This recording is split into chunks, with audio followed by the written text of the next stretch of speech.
Well, hello. Good morning, everybody. It's about 10:30, 11 o'clock here on Friday. I am actually going to try the computer that my daughter bought me. I have a feeling I'm going to need her help, though, in getting this published. Um, but I'm recording on it, so that's a big step. But I wanted to talk a little bit about today about my daily life with cancer, my side effects, the things that I deal with. I don't think I've mentioned it. Maybe I have, but I don't think I did. I'm also dealing with type 2 diabetes. I was diagnosed about a year and a half ago with type 2 diabetes. So I'm just having a real picnic here with my health. I'm about to reach on September 22nd. I will officially hit year 12. I think I'm going to make it. I don't think I'm dying within the next 2 months. So, anyway, I thought I'd like to talk and share a little bit about my daily life, side effects, things I deal with, um, not just physical, maybe thoughts, emotions, that kind of stuff. So, for side effects for my cancer, I mostly deal with bone pain, bone pain, and gosh, I'm losing my train of thought. That brain stuff. And I don't share that with my oncologist because I've learned a lot of the stuff that you share with your oncologist there. Oh, that's not because of this. That's not because of this. And maybe part of it isn't. I just know for me, living this long with cancer, there's things I'm dealing with that I never dealt with before. But I also have to remember I'm on a lot of meds and I'm 12 years older. So you do have to take that into consideration. But my brain is not the same. I have memory issues, just out of nowhere. Like some days, the best way to describe it is some days I feel like, like I could run a business and just do everything right. And then other days I wake up and I can tell that, and I hate using this word, I feel like I'm really ignorant and I don't like I don't like having conversations with people on those days because my memory is not good. Words don't come to me. I stutter. So those are things that I deal with. The bone pain, I can make it through most of the day, but then once I hit the bed, it's like my body just cries out. And I talk to a lot of people that say the same thing. A lot of their issues that they deal with, it happens when we go to bed. So for me, 99.9% of my bone pain is from my pelvic area down below, like my buttocks. And it's so uncomfortable. I take my pain meds. I've learned they take about 30 to 45 minutes to kick in. So I wait. And, which I probably, if I can't believe I still don't do this, but I don't take my pain meds um, a half hour, 45 minutes before I go to bed. How dumb is that? I wait and then I go to bed and then I take my pain meds. But in the meantime, I toss and turn. I flip from side to side, front to back. I get most of my relief when I lay on my stomach because laying on either side or laying on the back side, that just really hurts. And bone pain is no joke. Not to minimize anybody's pain with any disease or cancer, because I guess I don't know because I don't have it. Like in my liver, I hear that's painful. I don't have it in any of my organs yet that I know of. But the bones, I have it from my neck to my feet. So it's just excruciating. I can't even describe it. My feet give me a lot of issues too, a lot of issues. And there's some nights that I'm up, and I'd say this is at least once a week, literally crying from the pain in the feet that I get. And it's in the bones, and there's just no relief. The only relief that I get from the bone pain, from the pain meds, which takes a little bit, I get enough relief that I can go to sleep. But otherwise, the only relief that I can get from the pain in my bones is hot water, something like heat. In the winter, I will use heating pads. I can't do that now when it's 90 degrees outside. So, and I don't have air conditioning in my bedroom. I don't want it. The one thing I've learned about having cancer, and I've talked to a lot of cancer patients, we like heat. So, someone might come into my room and say, "Oh my God, it's like 90 in here. This is disgusting. It's terrible." For me, I'm like, "Really? I think it's kind of chilly." And I think that just goes along with having cancer. So, we do have a very small hot tub that we found on Facebook Marketplace about a year ago for a really great price. And the minute I slide my body into that, it's like there's no pain. It's instant. It's gone.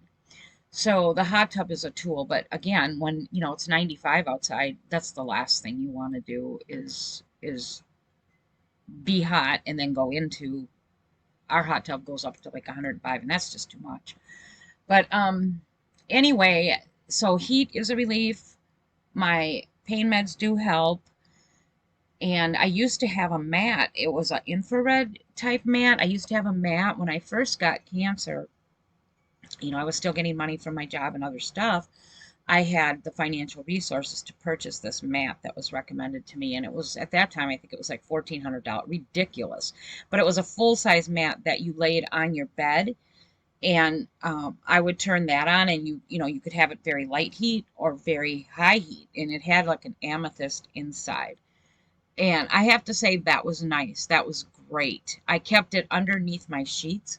So whenever I would get ready to go to bed, I would turn it on the temperature or I think it was like low. I could not handle that thing hot, high heat. But I would turn it on like the low temp, and then you just slept on that all night. I think if I remember right, it had a timer. That was great. That did help with pain like all night long. And then like during the day when I would take naps or rest, I would lay on it too. They also make them where you can fit them on a chair. And so, like, you could sit them on your chair in your living room and use that. But again, these things are crazy expensive. And so mine broke, which is weird because I've talked to other people that bought them at the same time that I did, like my son did. His is fine. Mine, the amethyst crystals just like started coming through. So it's gone. But those are my main side effects, the bone pain and my brain not being right, and just other little things that I've had to deal with. And I don't know if these are cancer related, med related, age related. I assume some of these are getting older, but I've really struggled with gout for the last couple years. I've had this gout, just you get no warning, it's there. I get it in my feet mostly. Actually, I think I've only gotten it in my feet areas and like in my heel area where the bones are. That can literally just paralyze me and stop me. I do have medication for that I take. But again, with gout, one thing I've learned for me, while I have medicines to help ease it and end it, gout is something that doesn't go away. You don't get relief from the pain like, that day. It's a few day process. So when my gout really acts up and I get a bad case of it, I'm literally homebound, bedbound for days. I absolutely hate gout. I keep trying to figure out what I'm eating that is causing this. I have no clue. I just have no clue. I don't think I eat that bad. I know part of it, I've been told by my doctor and my oncologist that it could be a lack of fluids. I'm one that I try to drink a lot. I drink a lot of water. So again, and I was told by my doctors that it doesn't matter if you drink water, if you drink soda, if you drink lemonade or whatever, as long as you're pushing the fluids. So I do have days where I know I don't seem to drink a lot. It's usually on these very hot days, like today is a pretty hot day, that I tend not to, and I don't know why. I can't figure that one out. You think it would just be automatic to grab the water. And I love water. I love water. It's my go-to drink. So gout is one thing I deal with, and I deal with that quite frequently. I'd say at least once a month, and it sucks. The other thing that I deal with, side effects like hair, I've never lost my full head of hair. I have lost all of my eyelashes, and I'll tell you, that's a weird one. I've lost hair in weird ways. Famara, you do. Some women I've talked to have lost like patches of hair all over their scalp. I've lost patches of hair like on the top of my scalp and on the sides, but I can do these comb overs and it hides it. I've got one up here, and it's easy to to disguise. I did buy a wig when I first got cancer because I assumed that I was going to lose my all of my hair. But after, gosh, I think 8, 9 years, I think I tossed that wig. So that was not a smart thing to do. But anyway, I've lost all of my eyelashes. Now that one is weird. I have, when I start losing eyelashes, what happens is they get itchy and they hurt. And then, like I will just go to touch them because they're itching me. And I just have all these eyelashes in my fingers. So weird. Again, that's one thing my oncologist said, oh, it's not related. Bull, because I never had it before. So um, I've tried the eyelash things where you put them in, where like you attach them to your ones that are still there. I'm not that good at that. So what happens when I do lose my eyelashes, I tend just to say, forget it. I forego makeup, I forego mascara because it is really noticeable when you don't have eyelashes. And that one I get really uncomfortable. Thankfully, I've had a few good months now where my eyelashes are doing okay. And so that's all I've had. The hair thing, like I said, I can disguise. I get, and I believe this is from some of the meds I'm on. This is kind of gross, but I'm talking about side effects in my reality with cancer. I, to put it bluntly, I'm either constipated or I'm not. There's never an in between where you have a bowel movement that's normal.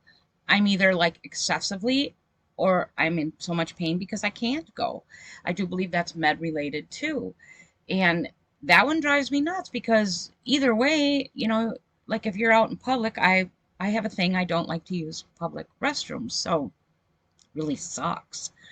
Um, so I try to stay close to home on the days where I know that it's going to go the other way and I'm not going to be constipated. I will just remain close to home because it's so bad. And okay, another thing I have is I have body odors, and I don't know if other cancer patients have this. I would assume that they do. Now, my husband tells me he can't smell it.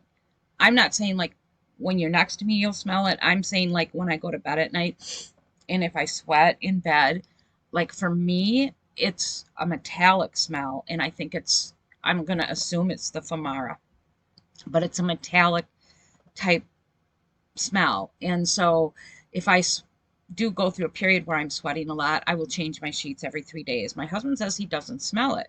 Again, I smell it. I smell like metal. So, I mean, it's not like it's that offensive, but I'm a fanatic about clean sheets and odors. So, I will change my sheets every 3 days. Normally, if I'm not going through a rough patch, I'll stretch it to 6 days. But so that's not a fun one either. But again, that one's minimal. I'll take that any day. I can deal with that. The bone pain is on the daily when I go to bed. And it just takes so long for me to fall asleep. It's just not fun at all. I do have sleeping problems. I did have to go through my oncologist recommended that I go through the sleep apnea test when I was in my first couple of years of cancer. I've lost a lot of weight since I've gotten cancer. I think I've lost it the right way though. Like I did lose it fast when I first got sick, and that was the meds, but now I'm losing it slow and consistently. So I don't believe it's the cancer. I believe it's just because I've changed the way I eat. But anyway, I did a sleep apnea test that came back all good. But the one thing they noticed is exactly what I told them why I needed a sleep apnea test is that I can fall asleep. I can't stay asleep. I wake up and then I'm just up. So what I used to do a couple years ago, I don't do this anymore because I think I learned that it's it screws you up, is I would get up and make candles or make jewelry. I no longer do that. When I can't fall back asleep, I just lay there. I'll play on my tablet or I'll read or something. And a lot of times I will pray and then I fall asleep. And, but I had to go on sleeping pills because it was one thing I can't function is without sleep. So I take temazepam for that. What works for me is I take 2 Tylenol PM when I go to bed. When I wake up in the middle of the night, if I wake up and I give myself 30 minutes, if I don't fall back asleep and start getting tired in 30 minutes, I will take 1 temazepam. I would say 90% of the time that works for me. Last night was a weird night. I went to bed, fell asleep, and I woke up and I knew I slept quite a few hours because it was daylight, and I looked at the clock, it was 4:30. So I still did take one sleeping pill because these sleeping pills don't really keep you tired during the day. At least they don't for me. So I took it at 4:30, and then I did fall back asleep, and I got up about quarter to 8. So I'm getting good sleep, and you need it. You just need it. And I still try to take a nap during the day. So that's my biggest issues: the bone pain, the brain not working right, the sleep, the sleep issues, the sweating issues, the cosmetic things. I can, it is what it is. I'm just so grateful that I haven't had to go without. I've decided also pretty much, I'd say probably not. If I do lose all my hair, like when I have to switch treatments, if I go that route, I most likely won't get a wig. I will wear caps and hats. I remember that wig. It was itchy and I don't like that. I don't like anything that creates heat or itch. So I most likely will just wear soft hats. And so those are my big issues. And I pretty much feel like I've got solutions for all of them to keep them under control enough where I feel like my life is running pretty smooth. I don't drive much at all because of my brain issues. Because my biggest fear is I don't want to hurt anybody. I guess I don't care if I hurt myself, but I would die, absolutely die, if I hurt somebody else. When Greg was sick, he had 2 summers, last summer and the summer before, where he had some major health issues and was in the hospital for quite a bit of that time. And I did have to drive, but it was only into town and back. And that's about a 12-minute ride there and back. And I did it well. So I will do local driving, but to give you like an example, I haven't driven now in probably close to a year. I still go in and get my driver's license renewed. I do all, the test, the vision test, all that. It all comes back. In fact, my vision's gotten better with cancer. Explain that one. They took my glasses off as a requirement, and I've had that on since I was 16. They took that off. But my eyes have not gotten worse at all. In fact, they've gotten better. And my hearing has gotten so acute that I literally get pain from, like, when my dog barks, my ears hurt, my head hurts.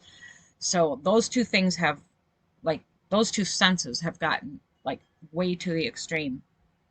But anyway, I do carry through with keeping my driver's license just in case, because Greg's had quite a few issues too.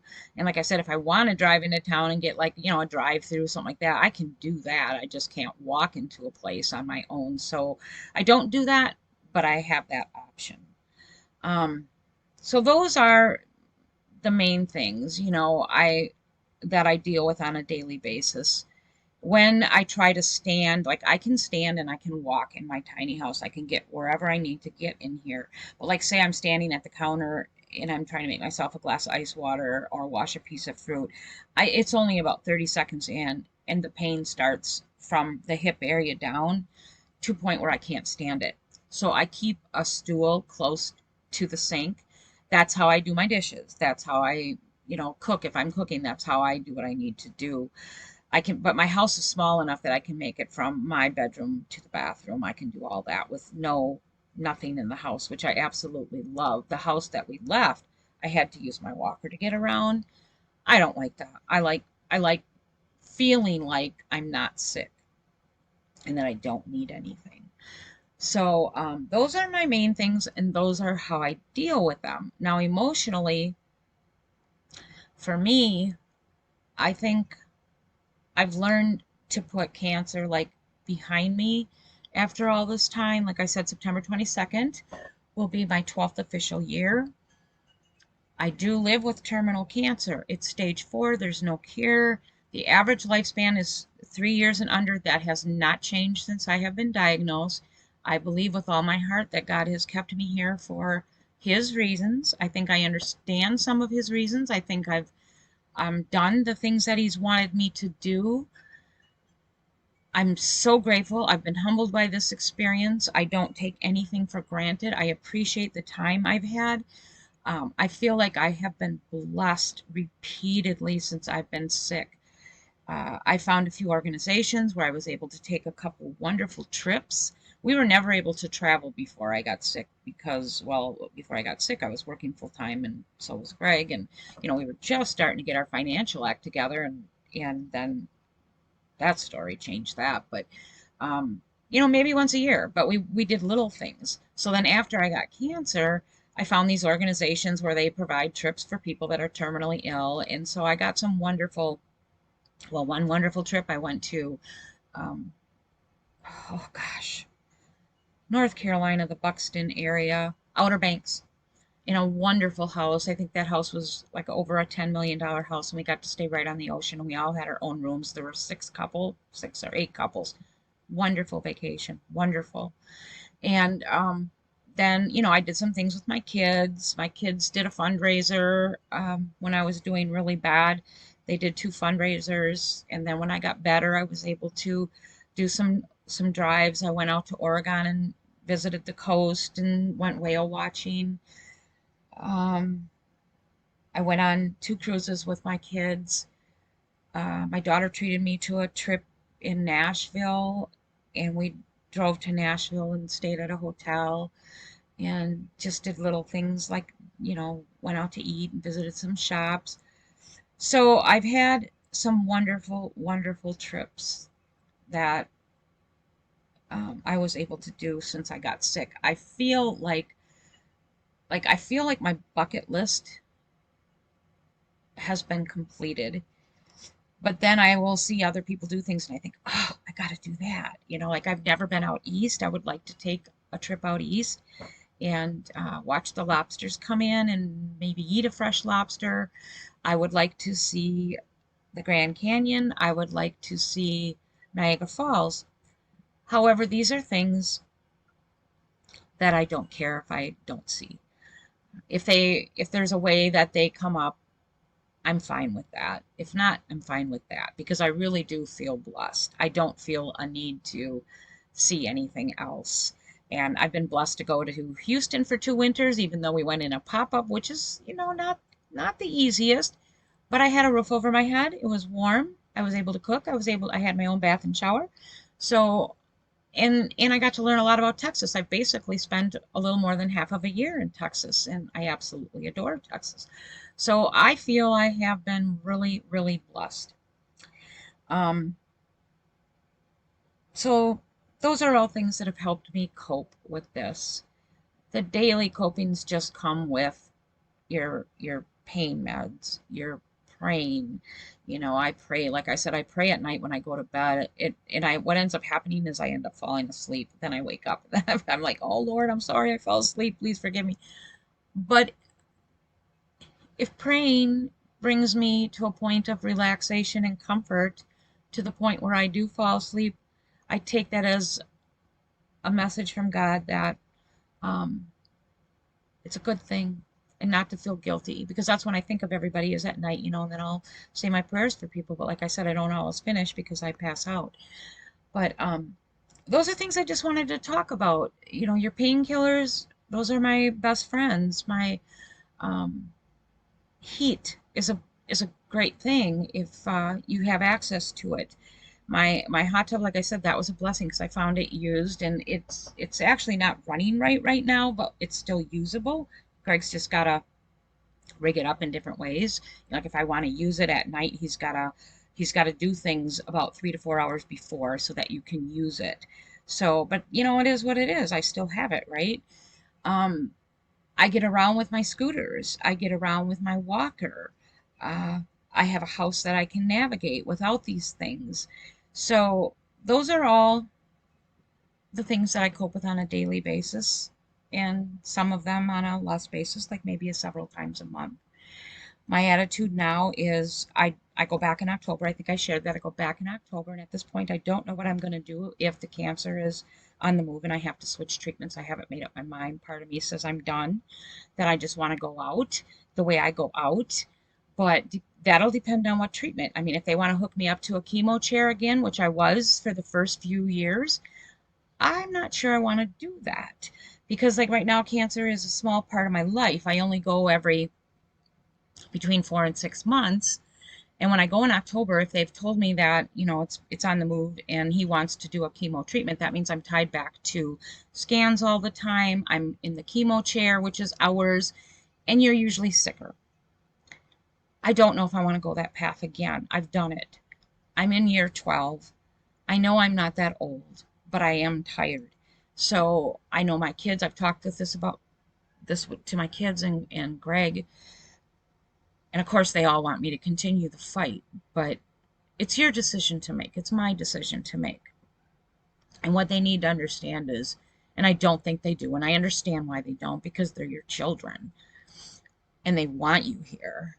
And I have wonderful kids, and I do have a wonderful life with my family. They don't understand the fatigue that cancer brings. And God darn it, I don't want to cry. But the only people that would get this are those living with cancer or another illness, and they would have to have been fighting it for as long as I have. I'm on another end of this journey. When I first got sick, I knew nothing. I expected that I was going to go pass in what, 6 to 12 months, or maybe two. I'd be lucky and live out the 2 to 3 years, and then I made it to 5, and then I made it to 10, and now I'm about to hit 12. When you're, even though to others that look at me, they see me, they'll see me go out. I'll go out to dinner. I decorate my house. I make jewelry. I make candles. I go out to eat. But what they don't see those nightly bone fights. They don't feel the pain that I feel. I don't talk about it much because I just don't like to dwell on it. And I don't like it to be the focus of my life. And I guess it might be my way. If I don't talk about it and I avoid it, then maybe I don't have it. And I'm never looking for pity. So, but that's what the people that don't have cancer don't understand. Or it's more than cancer, it's other illnesses, is the fatigue that these illnesses bring to a human body and mind. Like for me, when I sit here and I think, okay, I'm on the other end of the spectrum now. I've lived a long, long time with stage 4 cancer. I'm blessed, I'm grateful, I'm humble, but I'm bone-ass tired. Literally. My bones are tired, my body's tired, my brain's tired. So we will see where this takes us. If I remain where I don't have to change treatments, I'll continue on. So we shall see. But I just wanted to share that with you, the downside of living with this disease. And again, I know I'm one of the lucky ones. I am one of the blessed ones. And so I take that into consideration. One more thing I want to add. When I got cancer, and again, I have to stress this, I do this a lot in my videos because of the way the world is right now. I don't want people to think that I'm knocking their choices or their lives or what they believe in, against what I believe. So I'm not doing that. When I got sick, I was not one of those people that was like cancer picked the wrong bee. I'm sure a lot of you have heard that. And a lot of women were trying to get me to do that. I was even given a few items, I think, when I first got sick about. And the other thing is I didn't like pink, and I was given a lot of pink stuff. I took that as an insult. I never shared that with anybody, but I just either tossed those things or didn't use them or donated them to women that were into pink. I took offense to it. It's my own personal journey. It has nothing to do with anybody or anything.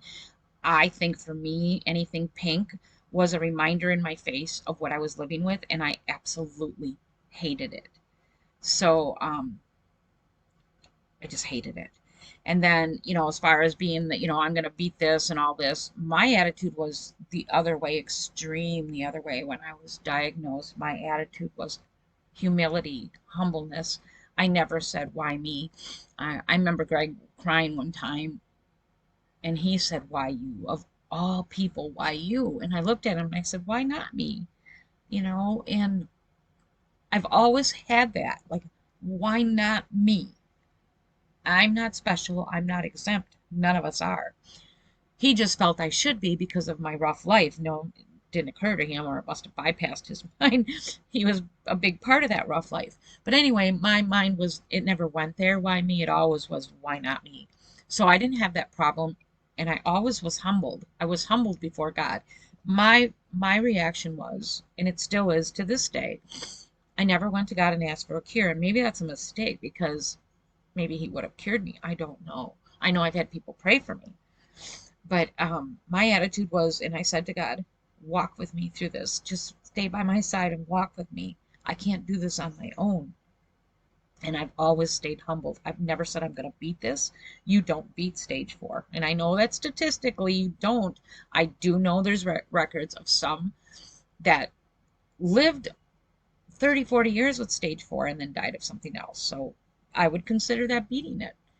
But I've stayed in that humble lane, that I am not any less deserving of anything that we get as human beings. I'm humbled, I'm grateful, I'm blessed.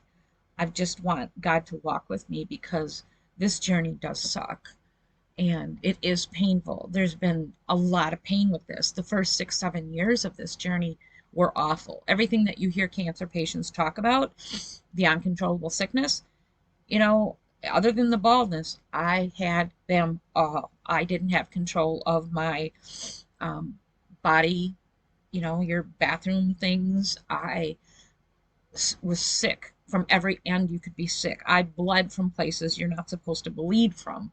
I was bleeding so bad in one area that I had to wear pads.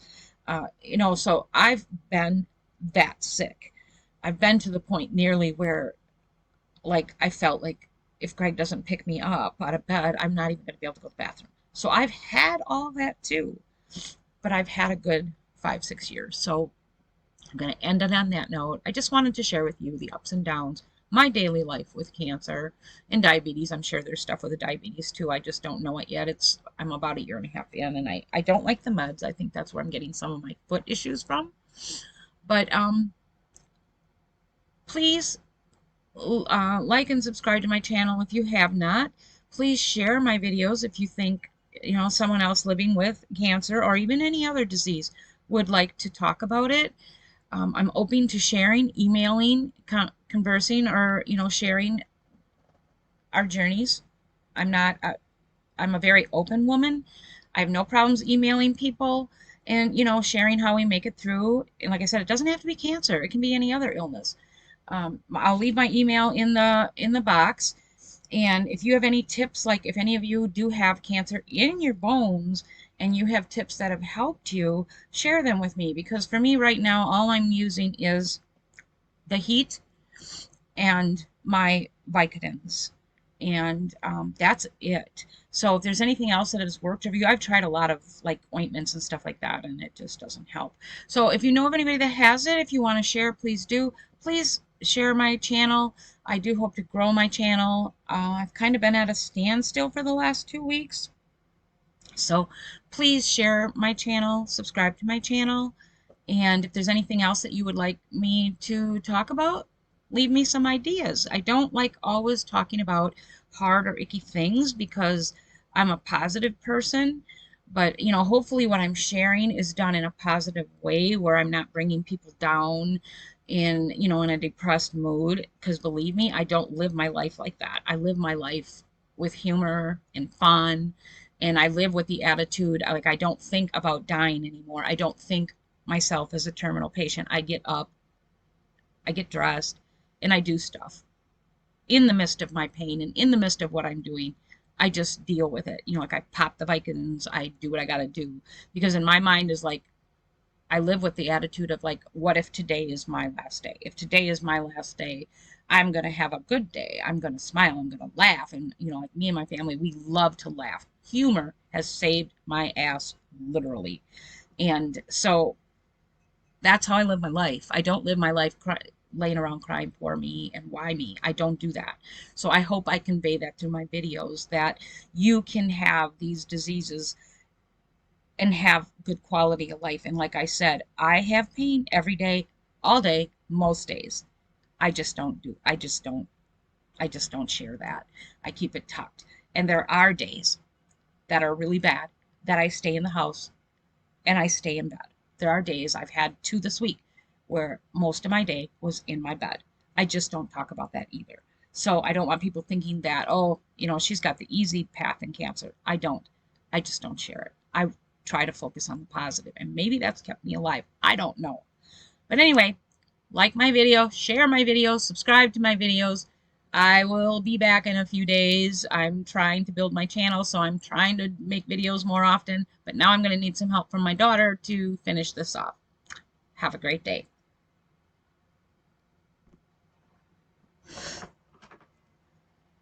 I don't know how to stop the darn recording.